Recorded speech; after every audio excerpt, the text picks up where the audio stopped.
Since we're running a little bit behind, welcome everyone. It was a great lunch. Very interesting remarks by General Dunford, but we're going to get right to it. So the title of this is Prioritizing National Defense in the Next Administration During Transition. I think almost everyone in this audience is familiar with our speakers and our participants, but I'll very briefly start at the other end. Eric Edelman, former Undersecretary for Policy, several very distinguished tours of duty as a United States ambassador, someone very well known inside the 17.5 miles of corridors inside the Pentagon to the press corps, someone who has been involved in many transitions. Eric, now I'm out of order already. Eric Fanning, Secretary of the Army, also heavily involved in transitions. These are people who know this business. Admiral John Richardson, Chief of Naval Operations. Marillyn Hewson, Chairman, President, and CEO of Lockheed Martin. And of course, Senator Jerry Moran of Texas, with assignments on appropriations and Veterans Affairs. So as we talk about transition, I want to start with Eric down at the other end, because if anybody in this room knows about transitions, how they happen, what needs to happen, especially in defense and national security, it is in fact Eric Edelman. So Eric, talk to us a little bit, set the stage here on what you think President Trump and his transition team need to do to send a signal about their plans to rebuild the military and to ensure national security. Okay, Barbara, I'm happy to do that. Thank you very much. It's great to be on this panel, great group of folks. Because this is the first transition since 1981 that I'm looking in on from the outside as opposed to having been a part of, I have to unburden myself of some general observations, which I call the iron law of transitions. And it really comes in three parts. The first stage of each transition I've been a part of starts with the outgoing team saying we're going to pass the baton without dropping it. The incoming team says we're going to, pick it up without dropping a stitch. And then human beings get involved. And that leads to the second stage, in which forests of trees are mowed down to build up gigantic briefing books that the incoming team presents to the outgoing team presents to the incoming team, in which they try to explain that they have all sorts of policy recommendations they want to make to the team, and it's not partisan and it's not ideological, it's just what they've learned through the school of hard knocks. And it is their prize pig, and they say, we really want you to understand this prize pig, and the incoming team looks at it and says, it looks like a pig, and the briefing books go into the circular file, which then leads to the third stage, in which the two teams have incredible degree of disillusionment with one another, in which the outgoing team says, we thought these guys were political geniuses, and now it looks like they can't even organize a two-car motorcade. And the incoming team says, my God, things are so much worse than we thought they were before we got into this. These people have screwed it up so badly, it's going to take 4 years or 8 years or maybe 12 years to dig out from the mess that they have created. And that has pretty much happened in every transition that I have been in. The transitions also happen to be a very perilous time, I think, for our country. It is one of the great achievements of our democracy that we have this peaceful transition of power. But politically, in the international arena, it is the equivalent of a line change in hockey. And it is potentially a moment of great vulnerability to our adversaries, to exploit. And we heard just at lunch, General Dunford describe the security environment we're facing. I don't want to rehearse all of that, but Russia, China, North Korea in particular, I think, are all areas we need to be concerned about, but as well Iran and the threat of Muslim extremism. So how can a transition in that context signal some things that will be important for the team as they take over and begin to govern? And in my view, we've obviously got the first step now with the designation of General Mattis as Secretary of Defense. And I think the most important thing, and here I'm echoing really what Senator Graham and Senator Talent and Dov Zakheim has said in earlier panels, but I think worth repeating, the best signal I think the president-elect could send would be to say that he is committed to a repeal of the BCA, an end to sequestration, an increase of the top line to something like the Gates FY12 proposal, and that as a indication of earnest money or a down payment on that change, that he is planning to submit a supplemental that will meet the urgent readiness shortfalls that have been identified by the chiefs, which General Dunford referred to in his lunch address as well. I think that there is potentially bipartisan support for this. This is something, by the way, that Chairman Thornberry has spoken about. Senator Cotton of the Senate Armed Services Committee has addressed on the floor, and I think he and his staff are preparing to introduce something along these lines. It's something I think that potentially has bipartisan support in the sense that many of these recommendations are recommendations that were agreed to by the bipartisan National Defense Panel that Congress appointed a few years ago to review the 2014 QDR that was headed by Bill Perry and John Abizaid. The report, largely written by Michelle Flournoy and myself and some colleagues, which called for both repeal of BCA and end to sequestration, described them as a strategic misstep for the United States, but also recommended an urgent supplemental to deal with the readiness issues. On top of that, the Obama administration 2 years ago submitted a list of unfunded requirements which never were dealt with. They were caught up in a lot of the BCA sequestration politics, but it should be a bipartisan basis on which to begin building this kind of supplemental.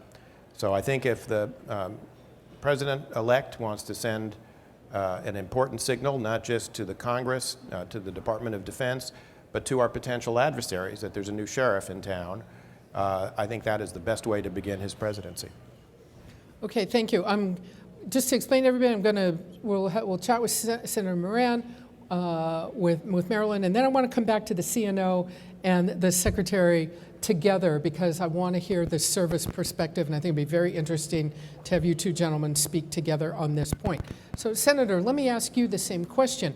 What are the key signals, Republican or Democrat, that the country needs to see from a new administration that will indicate there is a plan to move forward and how to carry out rebuilding the military?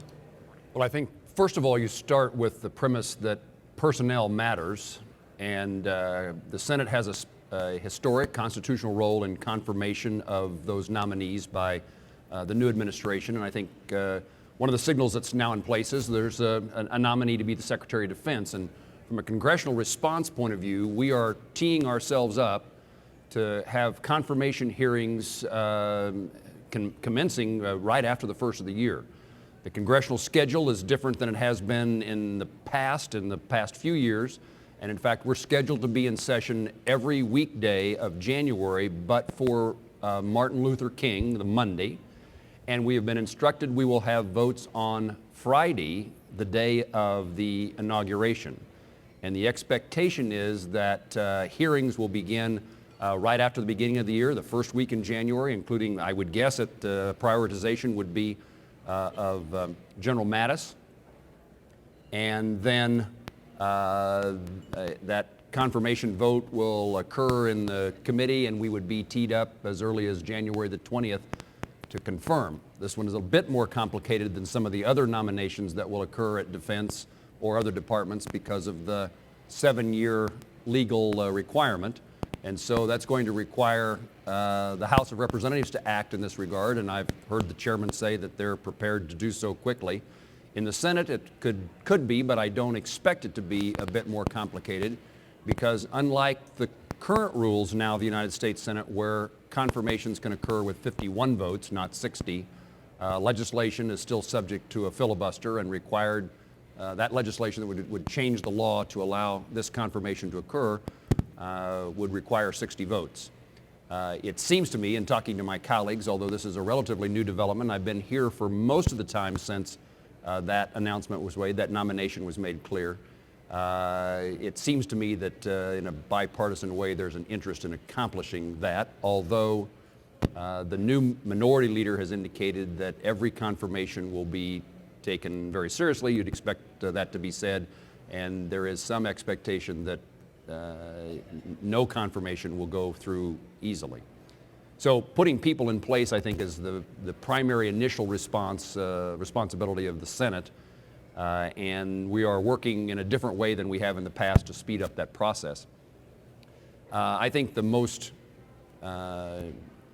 useful thing that a White House can do to tee us up is a supplemental appropriation bill. I think you have to ask on what basis is that supplemental number determined, and the issue of whether it is considered emergency spending will be there for us. And then in the last few years, ever since BBA, and if I can use a line in hopes of getting applause, I didn't support the BBA and I didn't vote for sequestration.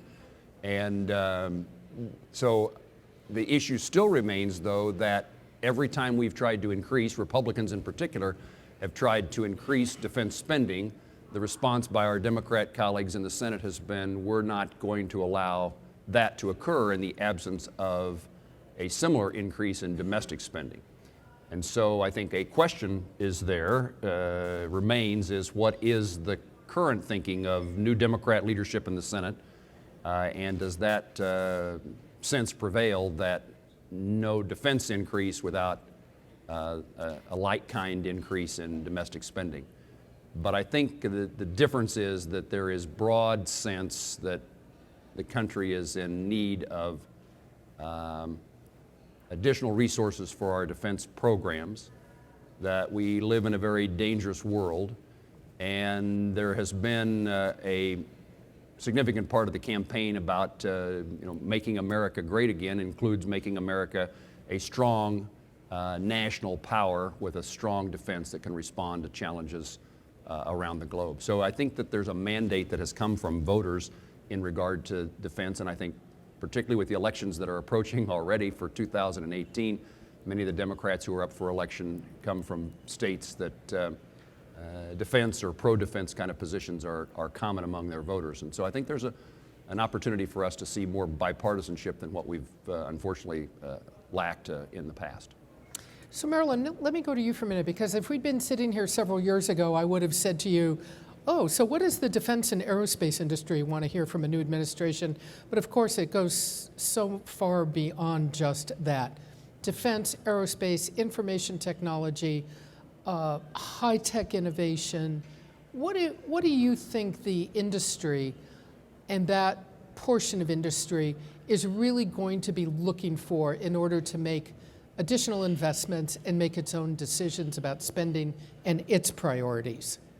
Well, thank you, Barbara, and thank you for the opportunity to be on this panel. I actually represent my defense colleagues, the industry, here as the chair of the Aerospace Industries Association this year. So I should speak a bit on behalf of the industry, because we have, in fact, been in discussions with the transition teams and have thought quite a bit about what would be the right messaging we want to put forward. And I'll just hit on three things that I think are important at the front end, and then we'll engage in some of the other dialogue as we get into some of the questions. First of all, it's very important, and we have conveyed this from a defense industry standpoint, on behalf of our customers, the armed forces, and our allies and partners around the world, that we do in fact have very rational, stable, consistent, sustained budgets. And so we've talked a lot about sequestration and the challenges that we've had over the last several years, but when you consider that our military has had to deal with, and the Department of Defense has had to grapple with wondering whether or not we were going to have sequestration caps, and then we'd finally get to some 2-year somewhat stable planning process. It's infringed upon planning. It doesn't align with national security strategy, and that flows over to the defense industry, and that we can't plan and invest wisely into those things that we want to provide to give the technological superiority to our military. So that's first and foremost. I know we've heard it a lot today, but I, again, on behalf of industry, would encourage Congress and the administration to focus on eliminating sequestration and getting to stable funding. You know, we see programs that have starts and stops and they get restructured or stretched out or delayed because of all of this flux, and that is not good. The second thing I would say is that we have looked at, you know, ways that we could get systems to our customers faster, with more speed and flexibility, if we could get some acquisition reform in place, if we could reduce some regulation. We've looked at the fact that some experts say, you know, 30 cents on every dollar is spent on compliance and regulation.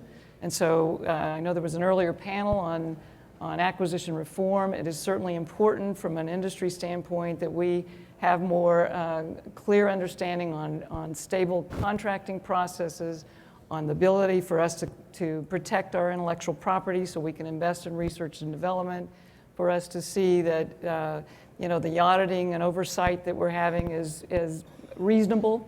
And so I would say that we need to continue to look at those types of processes within our defense business. And then the last thing would be defense trade. Certainly from the standpoint of what's important to the United States as well as to our allies and partners around the world, we do need to have defense capability among our allies and partners, and we can provide them through the defense industry capability. To do that, we need the advocacy of the U.S. government to move forward on that. We do need the ability to provide the exports to them. Exports mean better interoperability for our services. They mean more that we can invest in innovation at home in U.S. systems by spreading that investment for technology development across countries. And moreover, it means jobs. I know just for Lockheed Martin alone, over 90% of our jobs are in the United States. The more that we can sell our products and capabilities overseas means more jobs at home. So that's a message as well that we have provided to the transition teams. So budgeting, ways that we can streamline and be able to get systems faster and more quickly to the men and women in uniform, and third, to increase our defense trade, I think are all the three things that we've been sharing with the transition teams. And now it's such a unique opportunity to have two of the key heads of two of the services here. So I want you, both of you to talk about, essentially, walk us through, Admiral, we'll start with you, and then Mr. Secretary, walk us through where you are right now in the size of your force, where you want to be, and then let's talk about the threats underlying it that make you come to whatever conclusions you have about what you need. So, Admiral, where are you right now on numbers of ships, submarines, air wings, and what do you need? Okay, Mr. Secretary, you want to take the first crack? Okay. Did I just violate protocol? No, not at all. Sorry. Although after what Eric said, I'm not sure what I can contribute to the conversation. Sorry. All right, Mr. The size of the force, there's been so much discussion over the years. How many soldiers do you need? What do you have? What do you need? And where do you want to go from here? Well, I think you actually teed up my answer very well with your question, because the size of the force is only one component of how lethal and capable the Army is. The active component was moving to go to 460 at the end of this year and then level off at 450 at the end of fiscal year 18. The NDAA puts a floor in at 476. And so there are a few issues about that. There are a lot of things that we can fix with those extra soldiers. We're not sending anything manned at 100% levels right now, and so there are areas throughout the Army where we could spread those extra soldiers to solve some gaps and some problems that we have. But it's not just about having more soldiers to be capable. We need to make sure that we have the resource to pay for them, and that's not just their salaries. And salaries are already about 60% of the Army budget, 50% uniformed, 10% civilian. We need to make sure they're equipped. We need to make sure we have the money there for their training. And then it's today versus tomorrow. We have been running the Army pretty hard the last 15 years and pulling it into today, after today, after today, after today, at the expense of a lot of things into the future. Investments in installation, investments in modernization, even our science and technology accounts, in many ways aren't even focused on science and technology because we're using that money to solve problems today. So even What's though, your optimum top-level number for the Army? Do you need to go as high as the President-elect has suggested? well, I think it depends on what number you're talking about. And really there's, in many ways, and I think you'll hear it's the same with ships, it could be the same with airplanes, there's no optimal number if you're measuring against risk, because that's really what this is all about. And it's hard to explain risk, because we use all these adjectives and adverbs in front of risk, and we cause it to lose a lot of meaning. But if you want, you can't bake all risk out of what you're trying to do. And so we can do a lot of things with different numbers. 476, my main message as the Secretary of the Army with Title X responsibilities is don't make me hold on to a force that I can't afford to keep ready and whole today and at the expense of the future. Because we need to be, if I were given extra money as the Secretary of the Army today, there'd be lots of things I would prioritize beyond just having more soldiers.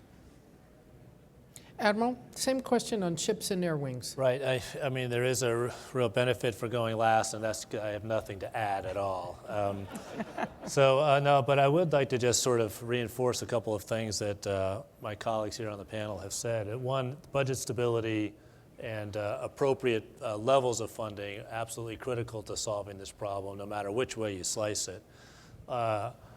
Marillyn talked about this idea of pace, I guess, the speed, and in addition to the competition, which General Dunford talked about very eloquently over lunch, the 4+1 challenges. Since the last time we were really in a sort of a contest against a global competitor, since that time, 25 years ago, the speed of things has really picked up. So this is a national security imperative for us to quicken the pace at which we do just about everything. Operationally, from an acquisition standpoint, from a personnel standpoint, we've got to be more agile or we're just going to fall behind. And we could have the strongest army, the most capable aircraft, the most capable ships, but if we can't compete at pace, we're just going to fall behind. With respect to the size, it's been a pretty widely publicized number, 350 ships. That's been stated by the President-elect and his team coming in.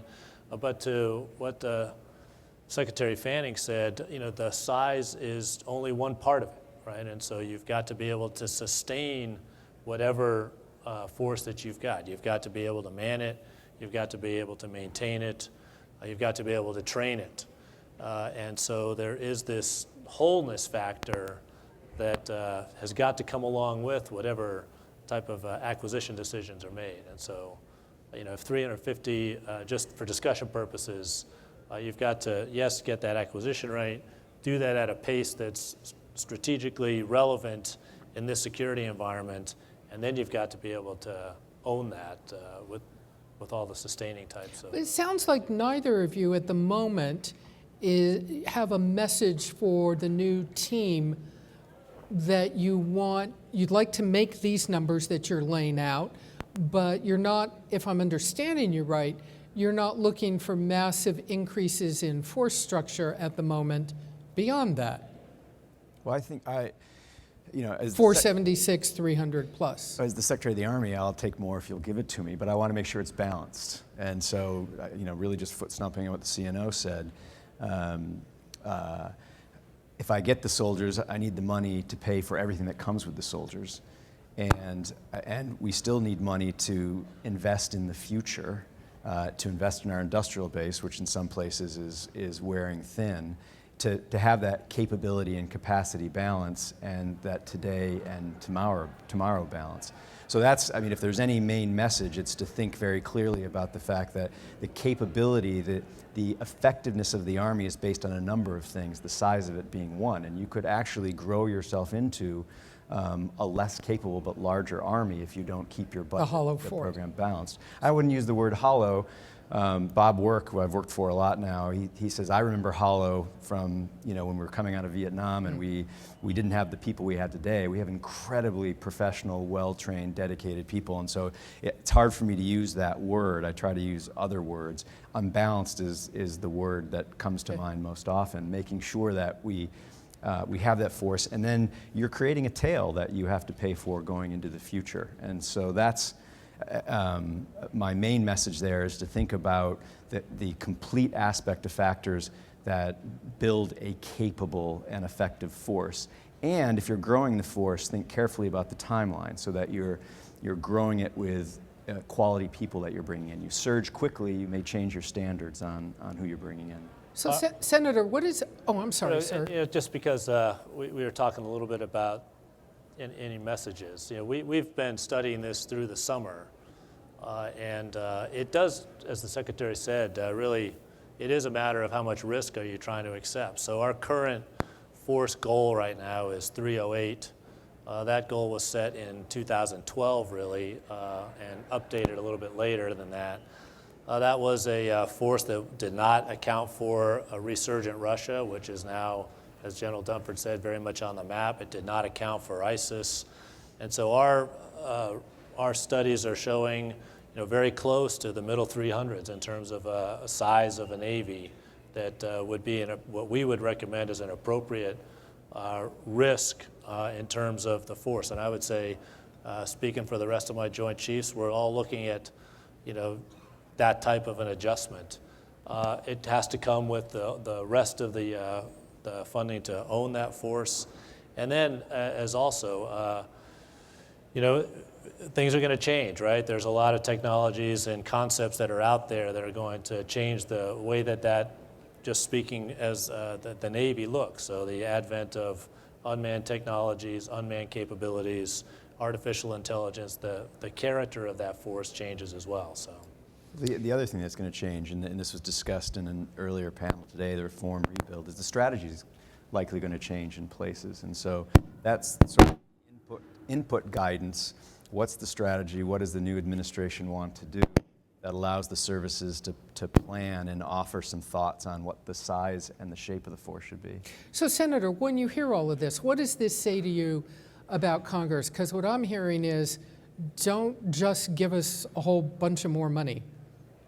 Give us I'm hearing the same thoughtful thing. money, perhaps. I'm hearing the same thing you are, Barbara, and my assumption, and I guess I could ask the CNO and the Secretary, my assumption is they're pleased with the numbers, in NDAA that I expect us to pass between now and the end of Thanksgiving, probably in the next week, and the end of Christmas next week, and but I think the message that's being delivered to me in my presence here today and to my colleagues in the House and Senate is, don't just go with the headline that says Congress approves greater troop strength,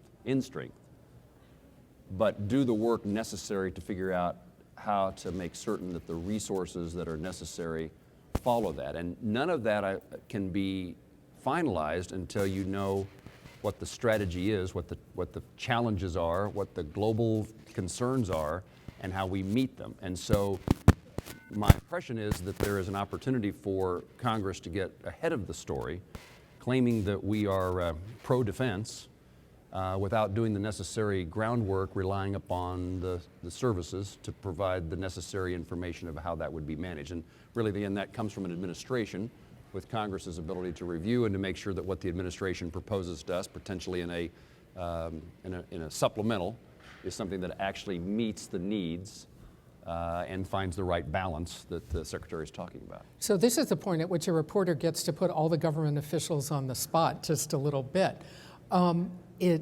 Taking this to the next logical step, if I'm hearing you correctly,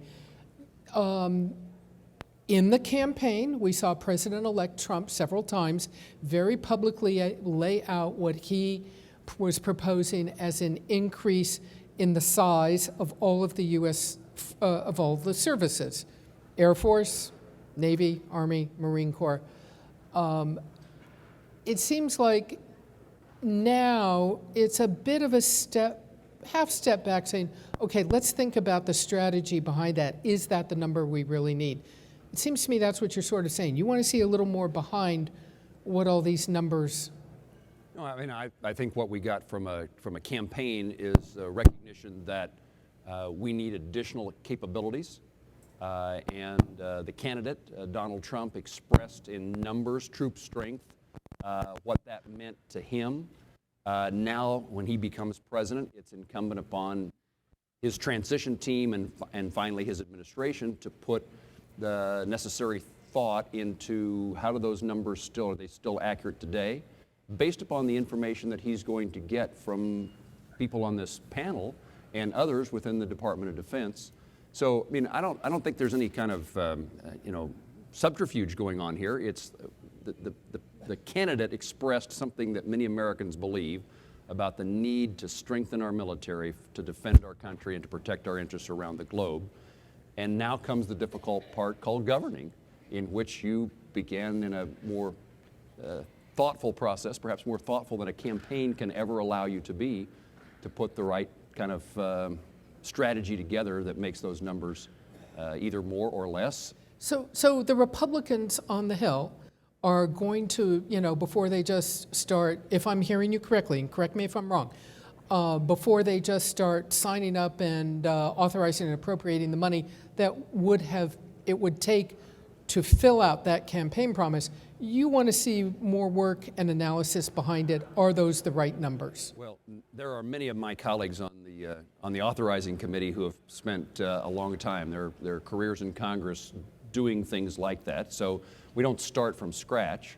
But I think the reality is, the necessity is that Congress should make certain that it feels comfortable based upon the administration's recommendation, the basis for that recommendation, input from those who we trust and have been hired to provide us with information at the Pentagon, to make certain that it all is done in the way that's not just a slogan, not just a campaign headline, not just a headline for a member of Congress that we support. I mean, I'm an author of legislation to increase troop end strength, both Marine and Army.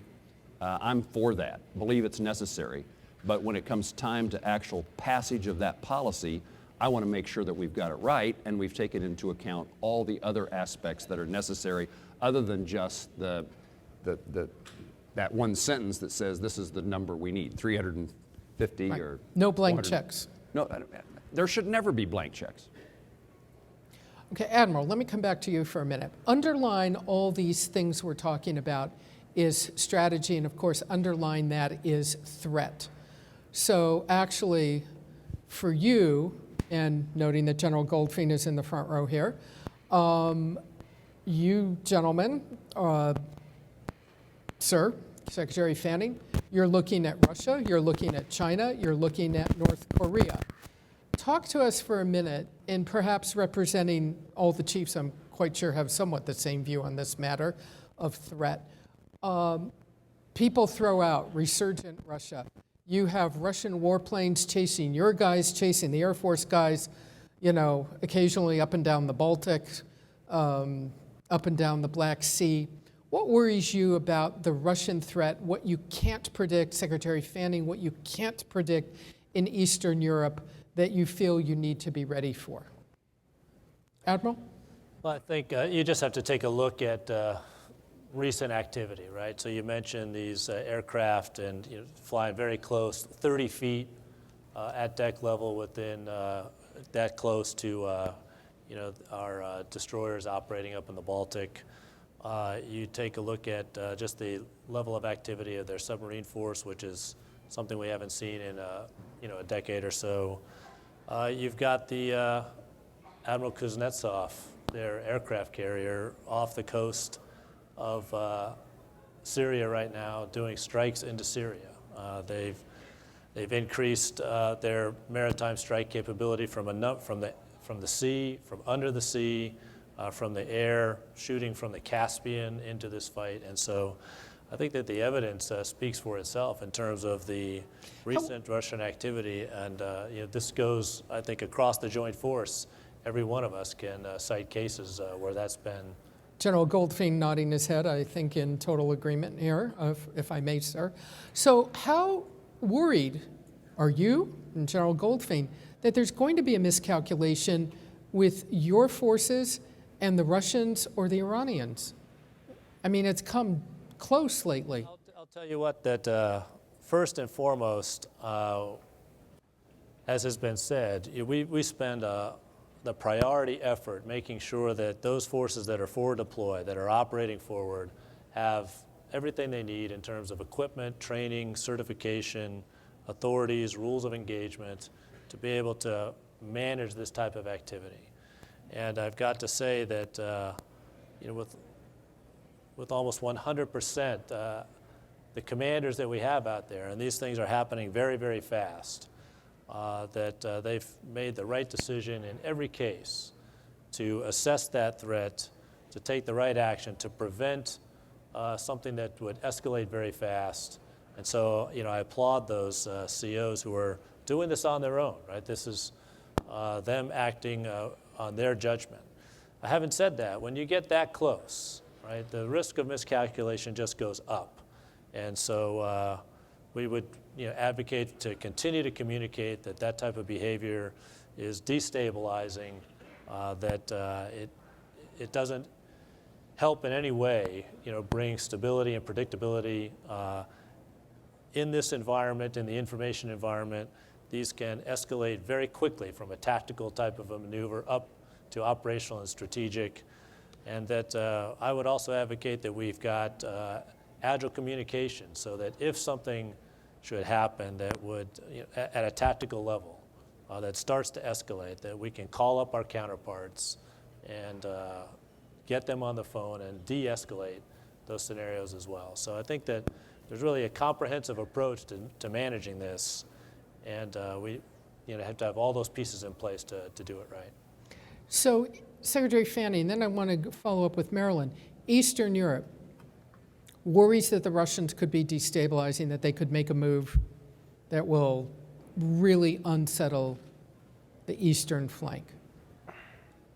But you can't put enough manpower in there to make everybody essentially feel at ease. There aren't enough soldiers to do it. So when you look at a company, at the aerospace industry, when you look at the high-tech industry, are there things that could be done to, I don't know, are there things that could be done to have that presence, to have that continuing reassurance without just pouring more troops into it? And I want to follow up with Marillyn and ask her thoughts about it. I mean, at some point, one has to move beyond just a totally labor-intensive military in this day and age. Talk to us about Eastern Europe. Absolutely, and I think over the last few years, the Army European Command has done a remarkable job at doing more with less and making more less seem like more. But it isn't just about putting more soldiers there. As General Dunford talked about at lunch, it's about the alliance and beefing up the alliance, and that isn't just about more dollars and more people, it's more training, more interoperability in the platforms that we buy. And in terms of Russia, I don't worry about them being destabilizing. They are acting in a destabilizing way right now. But one of the things we've done in the Army, I mean, we can learn from what they're doing, and we are have learned from what they've done in the Ukraine. In the Army, we set up a Rapid Capabilities Office. The Navy and the Air Force have the same offices to try and get capability out to soldiers faster. So one of the things, in terms of giving advice to an incoming team, although now I know from Eric why all those 3-ring binders are still sitting on my desk,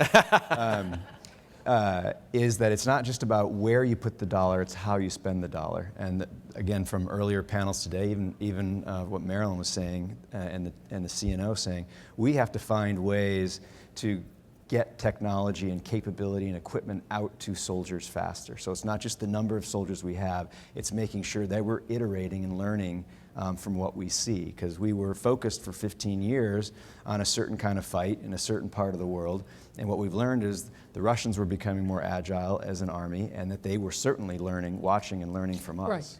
So I see General Neller over in the corner, and that reminds me that we've just had a rotation of United States Marines in Norway doing cold weather Arctic training this very point, to be a reassuring presence. Marillyn, in a company like yours, when you look at all of this, I don't want to be so crass as to say, is there a market out there for you?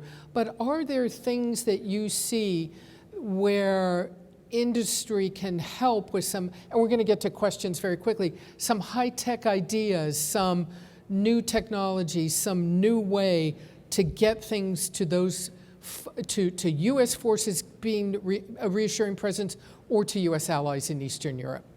Yes, well, I would say I just came from the NATO Industry Forum, where we had members of industry engaging with the 28 countries in NATO to talk about ways that we could support better their interoperability, the partner capacity that we need in all these countries in NATO, including the US, and how the countries work together.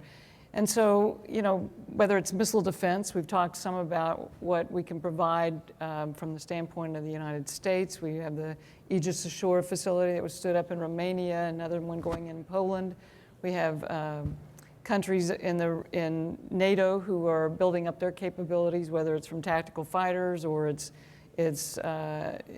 ISR capability. There's a whole range of things that we can do. I think the real point is, and the point to our transition teams into the new administration, is that we need to align our spending and our defense trade to our national security strategy. That it can't be about, you know, equal amount between defense and non-defense or some other things along that line that we've been dealing with for the last several years. Instead, it needs to be aligned with a national security strategy, or in this case, we're talking about a NATO strategy. There are a lot of technologies we're all working on. I don't think for this panel it's necessary to rattle through each one of those, but certainly industry is leaning forward. We want to make sure we align with the priorities of the customers that we support, both in the United States and around the world. And to do that, we've got to budget along that line, and we've got to streamline the process so that we can get the products to them quicker. And we have a microphone here in this aisle, Barbara, so I'm coming to, I just want, as somebody start walking towards it while we talk to Eric for a minute, because if we don't get some good questions, we'll find you in the audience and we'll make you ask them. Eric. So I just wanted to make a couple of points a little more specific about kind of the threat, and particularly during the transition period, that the transition team ought to be, I think, focused on and worried about. One is you've got a lot of Russian military activity on the periphery of Ukraine right now, snap exercises, et cetera. You know, is this a period of time in which President Putin thinks, not that he's going to attack the Baltics to deal with some of the issues that Secretary Fanning was talking about, but maybe he's going to shape the environment in Ukraine. Our South Korean ally right now is going through an enormous amount of political turmoil, likely to lead to the exit of President Park, either by resignation or impeachment.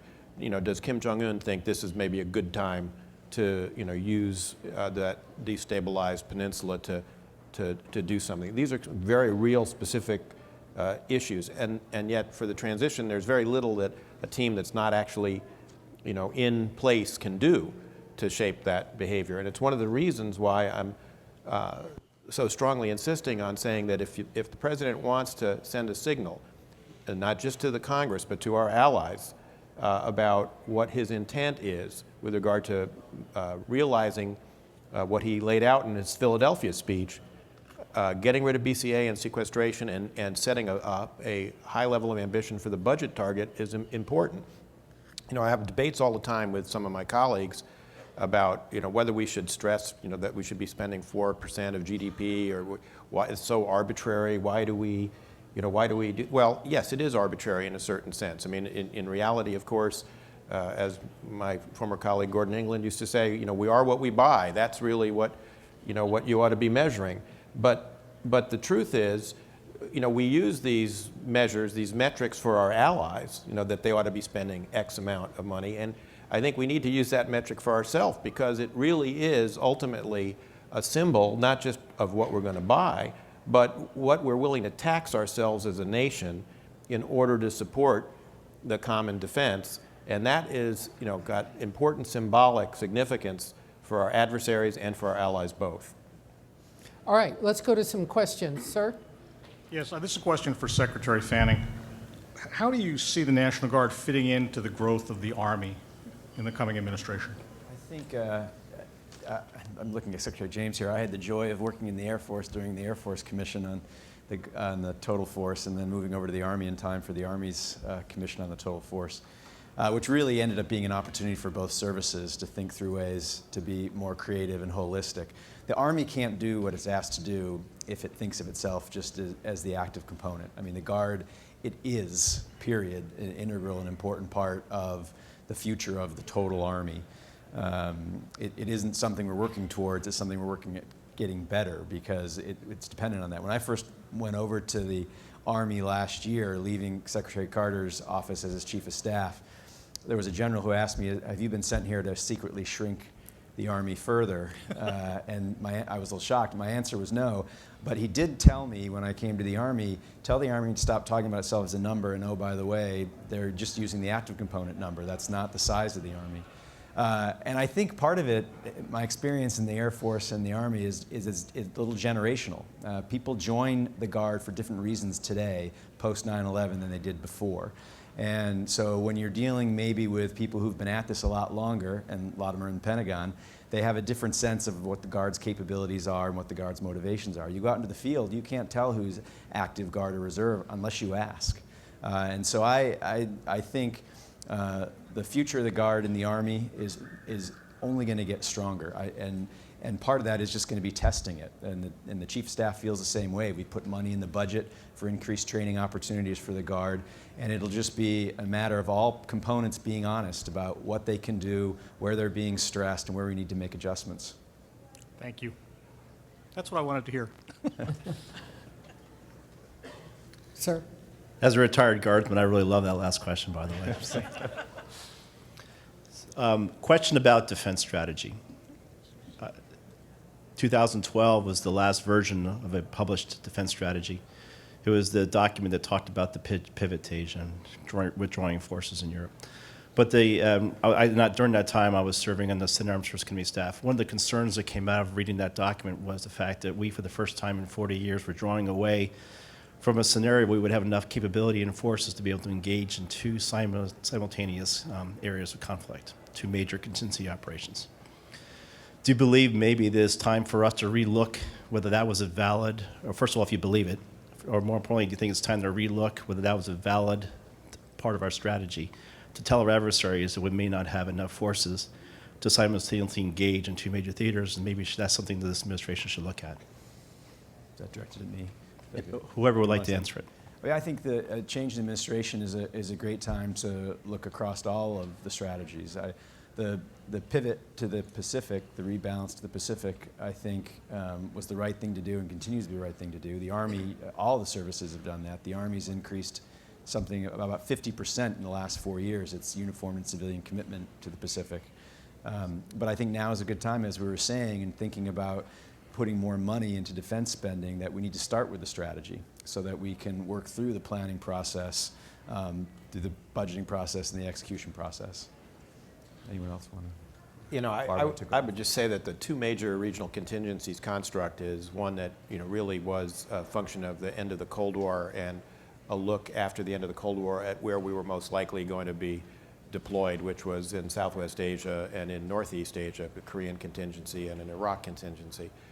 I mean, I think the reality now is, I think there are two realities. One is, however you create a force sizing construct, you run the risk if you move away from something more than one that you really have zero, because if you then have a situation in which you have to engage, or you have to go to the chiefs have to go to the president, secretary, and the chiefs have to go to the president and the chairman, and they say, yeah, well, we can do this, Mr.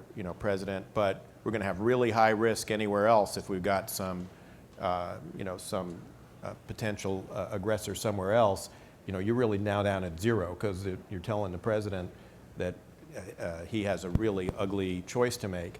And the reality also is that we now no longer are facing, just something in Southwest Asia and something in Northeast Asia. We've got both of those, but we've now got one in Europe again that we've got to worry about, and we've got all the steady state activity we're doing in the counterterrorism fight. So I think we really need to kind of rethink this whole thing about what, how we do the force sizing construct and how we think about the number of conflicts we have to be potentially engaged in simultaneously. Please. You know, as we rethink this, as we've said, there's so much more than just the size of the force, right? And so if we think about a conflict that might break out, as the chairman very articulately said during lunch, it's not going to be any single region, right? It's going to be trans-regional, and then it's going to take place in multi-domain. So you can start to think about a physical dimension of this, which will be aircraft and soldiers and ships and those sorts of things moving. That's how many of us traditionally think about this conflict, but there's going to be an electromagnetic maneuver part of it as well to complement the physical maneuver. There's going to be a cyber maneuver piece that's going to need to complement the other two. And then there's going to be a space part of this. And just about all of those actors that we mentioned can have a legitimate, forceful impact in each one of those things. And all of those have to be moving in just about perfect synchronization. And so now you start to think about how to command and control that type of an engagement. You start to see the challenge that faces us. Technology is going to be a huge part of the answer. I think that alliances are going to be a big part of the answer. But to be able to maneuver in all of those domains, those dimensions, with sort of orchestral levels of synchronization is a big challenge. It's got to be part of the new strategy, I think. And I think we've talked about whether we're losing our qualitative edge in different ways with either China or Russia, but I think in this particular area that you've just identified, Admiral Richardson, the Russians have actually thought a lot more about this than we have in terms of cross-domain and how do you coerce going across domains, including electromagnetic spectrum, information operations, and cyber, all of which they see as a continuum in which they have been engaged in Ukraine and elsewhere. So you think they might be a little more ahead of us in thinking sort of on a grid, essentially, a three-dimensional chess, as people say. They're approaching everything on all levels. I think they've done more explicit thinking about it than we have. But I think if we're clever, we can steal a lot of their thinking and turn it back on them, which is what we did with the RMA back in the late 90s. So, all right, let me take a couple of more questions, and because we're going to run out of time very quickly here. Hi, I have a question for Admiral Richardson and Eric Edelman. Could you explain, Admiral, what are the rules of engagement with the Iranians on the sea? And it seems like you mentioned that you have to communicate that these kind of incidents could escalate. I think they understand that, and it's based on what I read. They keep doing it, and they keep harassing our ships. And I was going to ask Eric Edelman what you think our rules of engagement should be with the Iranians. So thank you very much. Well, I think that the relevant rules of engagement that come to bear here are the inherent right of self-defense. And so for every one of those incidents that has been very visibly put out in the media, we know about those. In every case, right, the first question is to that commander, what was your level? Did you feel threatened? Did you have command of that situation? And in every case, those commanders have come back and said yes, okay? We did not feel particularly threatened. We had control of that scenario. We had everything we needed to respond if that was the decision I made. And so I think that that's the rule of engagement that most pertains. And then they've got the capability, the training, and the authorities to back that up. Sir? I wouldn't want to second guess either, the commanders, at CENTCOM or CNO or the secretary or anyone else on rules of engagement. I would say this, a larger strategic point. The largest naval operation we've had since the end of World War II was Operation Praying Mantis, in which we sank 50% of the Iranian Navy in the late 1980s. And I think from time to time it'd be good to remind the Iranians of that. Okay, thank you. On that, ma'am, were you getting up for a last question here? I was. We'll make you the last one. Thank you for getting to the force sizing construct and the linkage to strategy from that perspective. In my time with the department, I felt that we were very focused on from the peace to war continuum, the war side, and yet now we see these actors focused on that space in between of the ambiguous, aggressive competition. My question is, do you think that we need to shift to that space in terms of our strategy and what we build to do to compete or outcompete? And or how do you balance that with the need to defeat if it ever gets to war and their will is there to fight us as well? Thank you. Well, I can give my view, which is unconstrained by any official responsibility and therefore should be there, discounted appropriately. But I think, first, when my observation about the Pentagon when I was there, and I'm out of date now because I've been gone for 8 years, but I saw an increasing tendency for people to, worry about phase 0 and shaping, and we want to make sure we never have to go to war, and I certainly agree with that. But I also think that we have to really plan for, no crap, what happens if the balloon goes up and we actually have to go to war, and there I think we need to be prepared to win decisively if that happens. We do now have this problem of our adversaries like China, like Russia, using this sort of gray zone hybrid warfare, nonlinear warfare. It goes by many different names, but willingness to use either non-military instruments, fishing vessels or coast guards, to slice the salami thinner and thinner and make political gains at the expense of our allies or stated, positions that the U.S. has to defend. And we really need to figure out how to deal with that. And I think we very much have to figure out how to deal with what the Russians have done so effectively, which is to operationalize things like refugee flows, and instrumentalize and weaponize them, really, as General Breedlove said, and information.